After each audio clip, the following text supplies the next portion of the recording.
حضرت امام جعفر صادق کے بارے میں، یہ جو ابن تیمیہ نے کہا کہ امام ابو حنیفہ نے کچھ نہیں لیا حضرت امام جعفر صادق سے، تو حضرت امام اعظم سے کسی نے پوچھا رضی اللہ تعالیٰ فقط قال حسن بن زیاد، اور یہ روایت جو ہے وہ حضرت امام الذہبی نے سیرہ اعلام النبلاء میں نقل کی ہے جلد نمبر 6 میں کہ سمعت ابا حنیفہ، حضرت ابو حنیفہ سے یہ سنا گیا رضی اللہ تعالیٰ امام اعظم سے، ذرا سنیے اس بات کو، وَسُئِلَ مَنْ أَفْقَى مَنْ رَأَيْتَ، حضور آپ اتنے بڑے عالم ہیں، امام اعظم سے پوچھا کہ آپ اتنے بڑے عالم ہیں تو ذرا ایک بات تو آپ بتائیے کہ آپ نے کس کو سب سے بڑا فقیہ، بہت بڑا عالم آپ نے دیکھا تو مجھے یہ بتائیے، تو قال ما رأيت احدا افقہ من جعفر بن محمد، امام اعظم ابو حنیفہ نے فرمایا میں نے امام جعفر صادق سے بڑا کسی عالم کو نہیں دیکھا، ان سے بڑا افقہ میں نے کسی کو نہیں دیکھا، یہ حضرت امام جعفر صادق رضی اللہ تعالیٰ عنہ فرماتے ہیں، یہ حضرت امام اعظم ابو حنیفہ فرماتے ہیں۔ اب ایک حوالہ میں آپ کے سامنے رکھ رہا ہوں، ذرا سنیں آپ، حضرت علامہ ابن حجر عسقلانی کی کتاب ہے تاجیل، التاجیل کے اندر علامہ ابن حجر عسقلانی نے یہ واقعہ نقل کیا ہے کہ بہل الدانہ جو مجذوب تھے، بہل الدانہ جو مجذوب تھے، بہل المجذوب جن کو کہا جاتا تھا، ان کا نام بہلول بن عمرو الصویر فی المعروف بالمجنون، وہ مجنون کے نام سے مشہور تھے، ان کا نام بہلول بن عمرو تھا، بڑے عظیم شخصیت تھی، بہت بڑے اللہ کے ولی تھے، لیکن امام اعظم ابو حنیفہ کا ان کے ساتھ ایک مکالمہ ہے، وہ ذرا سنیں آپ۔ علامہ ابن حجر نے تاجیل کے اندر لکھا ہے کہ قال حدث عنہ ابو حنیفہ انہ لقی یأکل فی السوق،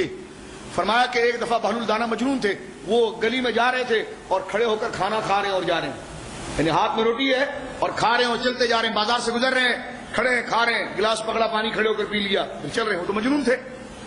لیکن حضرت امام اعظم ابو حنیفہ نے آواز دی او بہلول مجنون، ارے مجنون سے کوئی بات کرتا ہے، کہا یہ بیٹھتا کس کی صحبت میں ہے اور حرکتیں کیا کر رہا ہے، امام اعظم نے روکا، او مجنون کیا کر رہا ہے، کھڑے ہو کر کھا رہا ہے، کھڑے ہو کر پی رہا ہے، اگر کوئی پوچھا رہے تو پاگل ہے، مجذوب ہے، امام صاحب اس سے بات کر رہے ہیں، تو امام صاحب نے جواب دیا مجھے اس سے نہیں غرض، یہ مجنون ہے کیا ہے، مجھے غرض اس بات سے ہے، فقال له تجالس مثل جعفر الصادق وتأكل وانت تمشي، کب بیٹھتا ہے ابو جعفر امام جعفر کی صحبت میں اور تو کھڑے کھڑے پھرتا ہے، تجھے نہیں پتا کہ امام جعفر صادق صرف باطن کی اصلاح نہیں کرتے، ظاہر کی بھی اصلاح کرتے ہیں، تو مجنون ہے تو مجنون ہوا کر، تو کھڑے ہو کر بازار میں کھاتا ہے اور صحبت امام جعفر صادق کی اختیار کرتا ہے، تو اس سے اندازہ لگائیے کہ امام اعظم کے نزدیک امام جعفر صادق کا مرتبہ کتنا بڑا تھا۔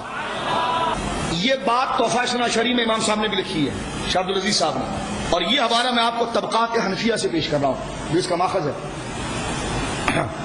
طبقات حنفیہ جلد نمبر 1 میں روایت موجود دے رہا تھا، حضرت امام ابو یوسف اس کے راوی ہیں، حضرت امام اعظم ابو حنیفہ کے شاگرد امام ابو یوسف کہتے ہیں کہ ان الامام کانا یفتح فی المسجد الحرام، حضرت امام اعظم ابو حنیفہ مسجد حرام کے اندر فتویٰ دے رہے تھے، درس حدیث پڑھا رہے تھے، فتویٰ دے رہے تھے، فی مسجد الحرام، اذا وقف علیہ الامام جعفر صادق بن ابن امام محمد بن باقر رضی اللہ عنہما وعن آبائہم الکرام صلوات اللہ علی جدہ وعلیہ وعلی امہ رضی اللہ تعالی عنہن ورضی اللہ عنہم اجمعین، حضرت امام اعظم مسجد حرام میں درس حدیث دے رہے ہیں اور امام جعفر صادق آئے اور پیچھے کسی ستون کی آڑ میں کھڑے ہو گئے،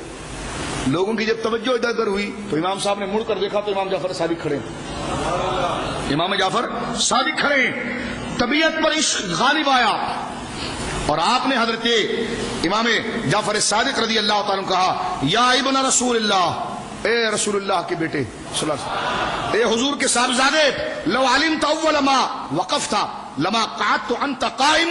فقال اجلس وافت الناس على هذا ادركت ابائی، فرمایا سن، حضرت امام جعفر صادق کی بارگاہ میں عرض کرتے ہیں امام اعظم حنیفہ کہ حضور آپ آئے اور پیچھے کھڑے رہے، حضور یہ کیا ہو گیا، مجھے اگر پتا ہوتا کہ آپ آ چکے ہیں تو دنیا ابو حنیفہ کو بیٹھا ہوا نہ دیکھتی، آپ کے استقبال میں قیام کرتا ہوا دیکھتا، میں بیٹھتا نہیں حضور، آپ کے استقبال میں کھڑا ہو جاتا۔ حضرت امام صاحب نے مسکرا کر فرمایا اجلس وافتے، فرمایا ٹھیک ہے بیٹھ جاؤ اور فتویٰ دو لوگوں کو، الا ھذا ادرکت آبائی، جو میرے باپ کے ذریعے تم تک پہنچا ہے، جو ہمارے باپ دادا کے ذریعے ابو حنیفہ تم تک پہنچائے، بیٹھو اور تم فتوے دو اور اس چیز کو بیان کرو. یہ شان ہے حضرت امام جعفر الصادق. بولیے رضی اللہ تعالی.